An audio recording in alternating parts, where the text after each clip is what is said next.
جناب نبی کریم صلی اللہ علیہ وسلم نے ارشاد فرمایا کہ رمضان المبارک کا پہلا عشرہ رحمت ہے اور دوسرا عشرہ مغفرت ہے اور تیسرا عشرہ جہنم سے چھٹکارے کا ہے۔ اور اس حدیث شریف کے اندر جو دوسرا عشرہ مغفرت کا عشرہ قرار دیا تو اللہ تعالیٰ کی شان غفاری تو پورا سال ہی اپنے جوبن پہ رہتی ہے، لیکن اس مہینے کے اندر اور خاص طور پر اس عشرے کے اندر اللہ تبارک و تعالیٰ اپنے بندوں کو بہت ہی زیادہ نوازتے ہیں۔ تو آج دوسرا عشرہ جو مغفرت کا ہے اس کا دن بھی آخری ہے اور پھر دن بھی جمعۃ المبارک کا دن ہے، تو کئی حوالے سے آج کا دن بھی بہت اس بات کی اہمیت اپنے اندر رکھتا ہے کہ آدمی اللہ تعالیٰ کی طرف رجوع کرے، آدمی اللہ تبارک و تعالیٰ کی طرف متوجہ ہو اور اپنے گناہوں کی معافی مانگے۔ جیسے زمین کے اندر اللہ تعالیٰ کی نافرمانیاں جتنی زیادہ پھیلتی ہیں تو اللہ تبارک و تعالیٰ کی طرف سے پھر فیصلے ہی زمین والوں کے لیے ویسے ہی سخت آتے ہیں۔ آج دنیا کے حالات اور عالم اسلام کے حالات، پاکستان کے حالات ہمارے سامنے ہے کہ مسلمان پورے دنیا کے اندر کیسے ذلیل اور رسوا ہو رہا ہے، فلسطین اور غزہ کے اندر، اور پھر وطن عزیز پاکستان کا امن بھی ہمارے سامنے ہے کہ اس کی کیا صورتحال ہے۔ اور اس کی وجہ یہی ہے کہ اللہ تبارک و تعالیٰ کی نافرمانی بہت زیادہ ہے اور اللہ تعالیٰ کی طرف توجہ اور اس بات کی فکر کہ ہم گناہوں سے توبہ کر لیں، اللہ تعالیٰ کی طرف رجوع کریں، یہ بہت کم ہے۔ آپ دیکھیں کہ کچھ عرصہ پہلے جب گرمی بھی زیادہ ہوتی تھی تو اس وقت آپ کو روزے دار زیادہ ملتے ہوں گے، لیکن آج گرمی بھی اتنی نہیں ہے، اس رمضان میں لوگ پہلے سے بھی کم روزے رکھ رہے ہیں اور لوگ پہلے سے بھی نمازیں چھوڑتے جا رہے ہیں۔ لوگ فرائض واجبات کی طرف توجہ نہیں کر رہے، اگر کرتے بھی ہیں تو وہ بھی اپنی مرضی کے مطابق۔ اور کتنے لوگ ہیں کہ جو پہلے زکوٰۃ ادا کرتے تھے آج وہ اس معاملے میں بھی کتنے غافل ہیں۔ اور اگر 1000 ذمہ دار اٹھا لیے جائیں تو ان میں سے کوئی ایک ذمہ دار ہزاروں میں سے کوئی ملے گا کہ جو پورا صحیح طور پر عشر ادا کرنے والا ہے۔ ایسے ہی کسی بھی اللہ تعالیٰ کے حکم کو لے لیا جائے تو اللہ تعالیٰ کی اہمیت ہمارے دل میں اتنی کم ہو گئی، جس طرح کوئی چھوٹا بچہ بات کرتا ہے تو والدین چاہتے ہیں کوئی نہیں، والدین دیکھتے ہیں کہ اگر دل کیا تو بات مان لی ورنہ چھوڑو بچہ ہے۔ تو اللہ تعالیٰ معاف فرمائے، ہمارا ایمان اتنا کمزور ہو گیا کہ ہم اللہ تبارک و تعالیٰ کے حکم کو اہمیت کے ساتھ سننے کے لیے بھی تیار نہیں ہیں۔ تو یہ بہت بڑی اس کی بہت بڑی نحوست ہوتی ہے اور اللہ تبارک و تعالیٰ کی بہت زیادہ ناراضگی بندوں کی طرف متوجہ ہوتی ہے۔ کافروں کی طرف نہیں دیکھنا چاہیے کہ کافر تو نماز نہیں پڑھتے، کافر تو روزے نہیں رکھتے، کافر تو بے حیائی بہت کرتے ہیں، کافر تو ننگے پھرتے ہیں، تو ان کے ساتھ تو ایسے معاملات نہیں ہیں، پھر ہمارے ساتھ کیوں ہیں؟ ان کا معاملہ اور ہے، ہمارا معاملہ اور ہے۔ ہم نے اسلام پڑھا ہے، ہم مسلمان ہیں، ہم نے اسلام میں داخلہ لیا ہوا ہے، ہم دائرہ اسلام میں داخل ہیں۔ مسلمانوں کے ساتھ اللہ تعالیٰ کے اصول و ضوابط اور ہیں، جو اسلام میں داخل ہی نہیں ہیں ان کے ساتھ معاملات اور ہیں۔ اب مثال کے طور پر ہمارا اگر مدرسہ ہے، ہمارا سکول ہے، ہمارا کوئی ادارہ ہے، تو ہمارے ادارے میں جو داخل ہو کر ہمارے حکم کی خلاف ورزی کرے گا اس کے خلاف تو ہر کوئی ایکشن لے گا۔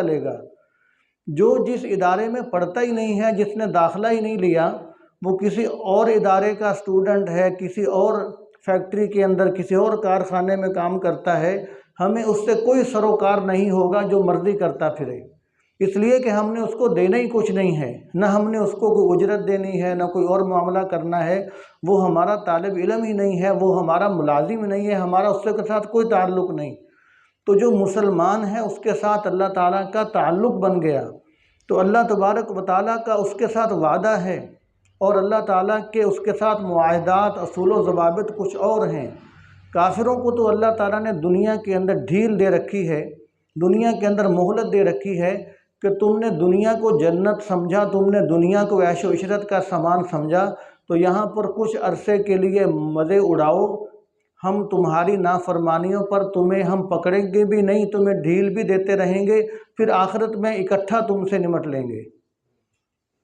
اس کی بہت بڑی مثال دیکھنی ہو تو شیطان ابلیس کو دیکھ لیا جائے، جو کہ کافروں کا سردار ہے۔ اس نے اللہ تبارک و تعالیٰ کے سامنے کتنا بڑا اعلان بغاوت کیا کہ یا اللہ میں تیرے بندوں کو گمراہ کروں گا، میں سیدھے راستے سے ہٹاؤں گا، میں یہ کروں گا وہ کروں گا۔ اس نے بہت بڑا اعلان بغاوت کیا، لیکن اگر اللہ تعالیٰ کی ڈھیل دینے والا معاملہ نہ ہوتا، اللہ تعالیٰ کا مہلت دینے والا معاملہ نہ ہوتا، تو شیطان ابلیس کو اسی دن جلا کر ختم کر دیا جاتا، اور اس کو اسی دن جہنم کے اندر پھینک دیا جاتا، اور اس کو اسی دن اس کا مدعی ختم کر دیا جاتا کہ تیری جرت کیا ہے کہ تو میرے سامنے یہ کرتا ہے کہ میں تیرے بندوں کو گمراہ کروں گا۔ لیکن اللہ تبارک و تعالیٰ کا ڈھیل دینے کا معاملہ ہے، مہلت دینے کا معاملہ ہے کافروں کے ساتھ، نافرمانوں کے ساتھ، جو اللہ تعالیٰ کے سامنے اعلان بغاوت کر چکے ہیں، ان کو اللہ تبارک و تعالیٰ ڈھیل دیتے ہیں۔ تو اس لیے کافروں کو نہیں دیکھنا چاہیے، ہم مسلمان ہیں، ہمیں اپنے معاملات کو دیکھنا چاہیے کہ اللہ تبارک و تعالیٰ کے ساتھ جیسے ہم چلیں گے، ہم جیسے فرمانبرداری کریں گے، تو پھر اللہ تبارک و تعالیٰ ہمارے ملک کے اندر بھی امن کو قائم کریں گے، اور عالم اسلام کے اندر بھی مسلمانوں کی عزت ہوگی۔ تو اس لیے اجتماعی طور پر اس بات کی ضرورت ہے کہ مسلمان زیادہ سے زیادہ اللہ تبارک و تعالیٰ کی طرف متوجہ ہوں، اپنے گناہوں پر توبہ اور استغفار کریں،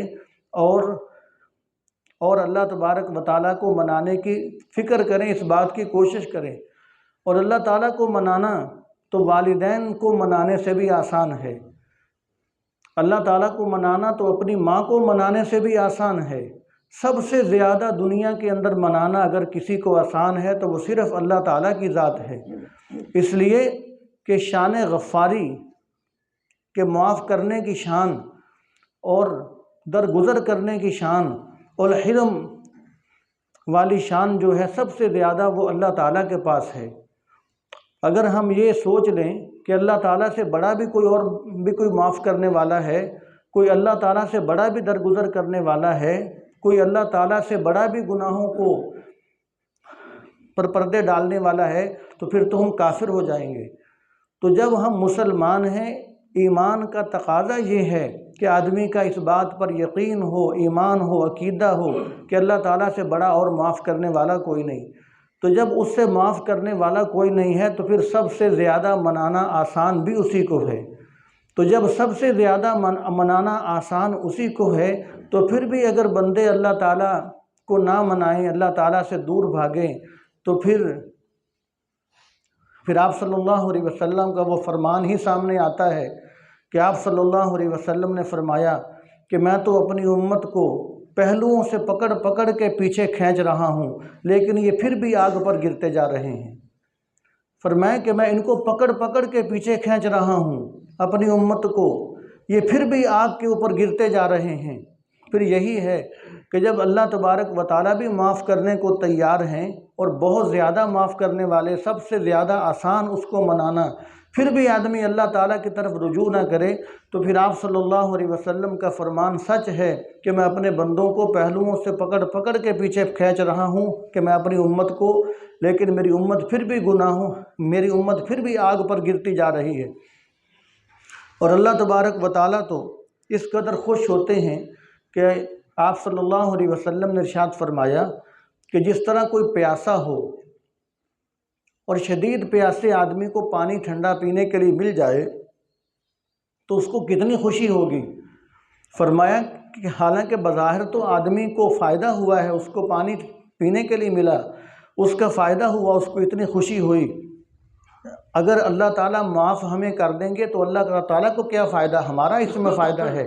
فرمایا کہ اللہ تبارک و تعالیٰ سے کوئی بندہ معافی مانگتا ہے تو اللہ تعالیٰ اس سے زیادہ خوش ہوتے ہیں۔ فرمایا کہ ایسی عورت جو بڑھاپے کو پہنچ گئی اور ساری زندگی اولاد مانگ مانگ کر اس نے گزاری، اور پھر اللہ تعالیٰ نے بانجھ عورت کو اولاد عطا فرما دی تو وہ کتنی خوش ہوگی۔ فرمایا کہ اللہ تعالیٰ اس سے بھی زیادہ خوش ہوتے ہیں۔ اور فرمایا کہ ایک آدمی راستہ بھٹک گیا، وہ جنگل کے اندر ہے اور سفر کر رہا ہے اور اس کی سواری اس کے ساتھ ہے، اس کی سواری کے اوپر اس کا ساز و سامان سارا لدا ہوا ہے، تو وہ جنگل میں سفر کرتے کرتے اس کو تھکاوٹ ہو گئی تو ایک درخت کے نیچے لیٹ گیا اور اپنی سواری کو بھی پاس کھڑا کر لیا۔ تو جب اٹھا تو اس نے دیکھا کہ سواری تو موجود نہیں ہے۔ وہ بہت پریشان ہوا کہ میری سواری بھی نہیں ہے، سامان بھی سارا اسی کے اوپر ہے۔ تو اب وہ اس نے بہت تلاش کیا، اس کو سامان اور سواری کچھ بھی نہیں ملا، تو پھر اب اس کو راستہ بھی معلوم نہیں۔ تو فرمایا کہ وہ پھر آخر تھک ہار کر موت کے انتظار میں لیٹ گیا کہ اب مجھے درندے چیر پھاڑ جائیں گے یا جو بھی ہوگا، مجھے راستے کا بھی پتہ نہیں کہ جنگل سے باہر کہاں سے نکلوں، اور میرے پاس سواری بھی نہیں ہے، کچھ سامان بھی نہیں ہے۔ تو وہ جب ایک دم اس کو جاگ آئی تو اس نے دیکھا کہ مجھے راستہ بتانے والا بھی مل گیا اور سواری ساز و سامان کے ساتھ میرے پاس موجود کھڑی ہے۔ فرمایا کہ وہ بندہ کتنا خوش ہوا۔ فرمایا کہ وہ بندہ اتنا خوش ہوا کہ اس کے منہ سے الفاظ بھی الٹ نکل گئے خوشی سے کہ واہ اللہ، تو میرا بندہ ہے، میں تیرا رب ہوں، تو نے مجھ پر کتنا کرم کیا۔ اس نے خوشی کی وجہ سے الفاظ بھی زبان سے الٹ کہہ دیے، تو اس کو پتہ ہی نہیں چلا کہ میں الفاظ بھی الٹے کہہ رہا ہوں۔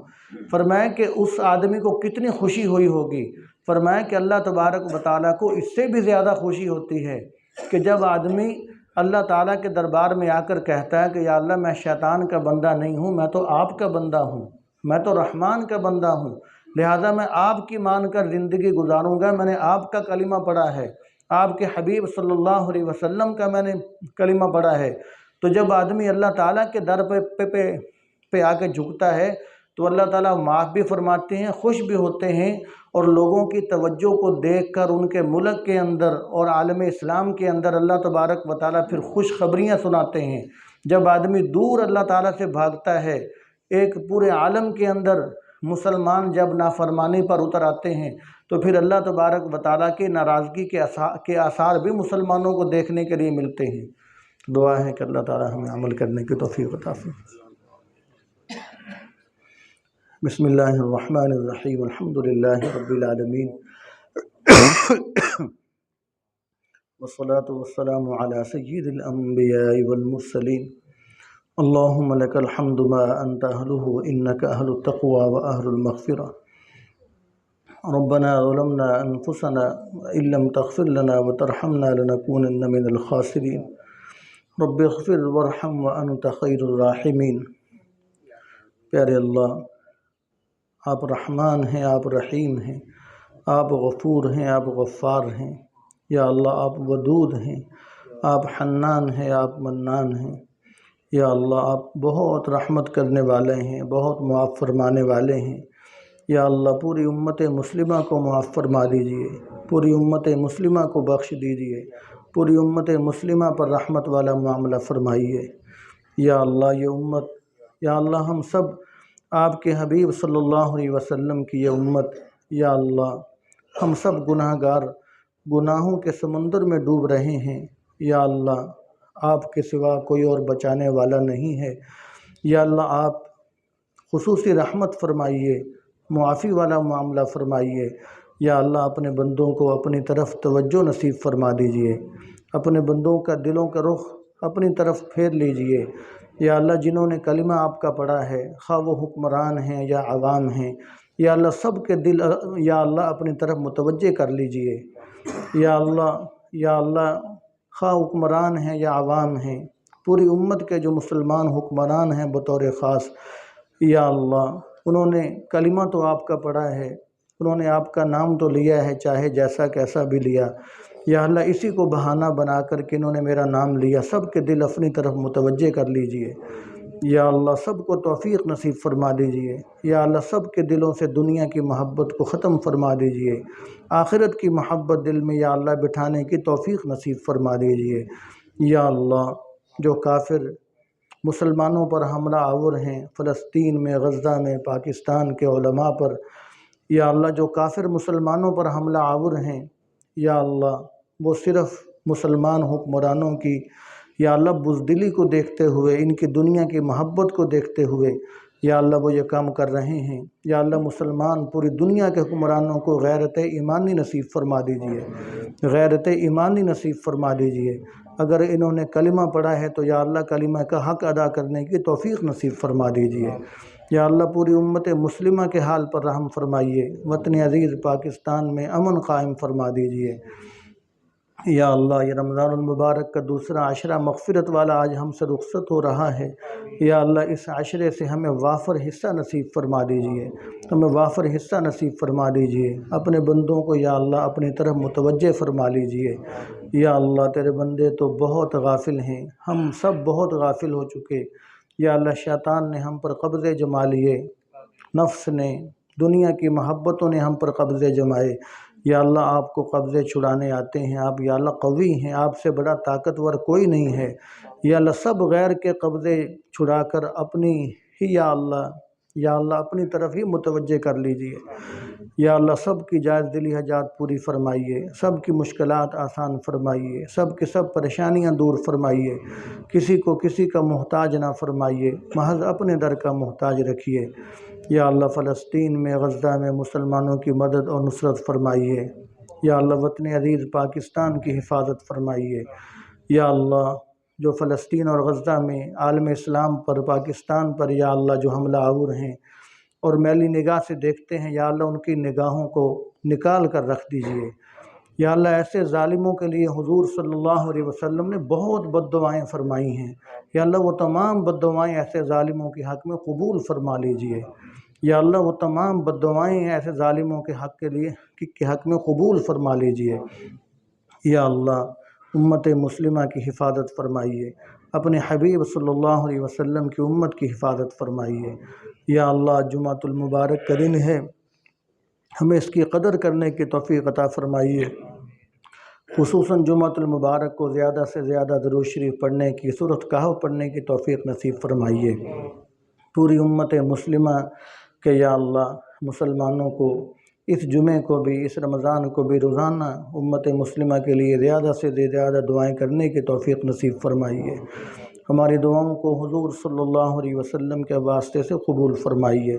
ربنا تقبل منا انک انت السمیع العلیم وتب علینا انک انت التواب الرحیم، وصلی اللہ تعالی علی رسولہ وخیر خلقہ محمد وآلہ واصحابہ اجمعین، آمین برحمتک یا رب۔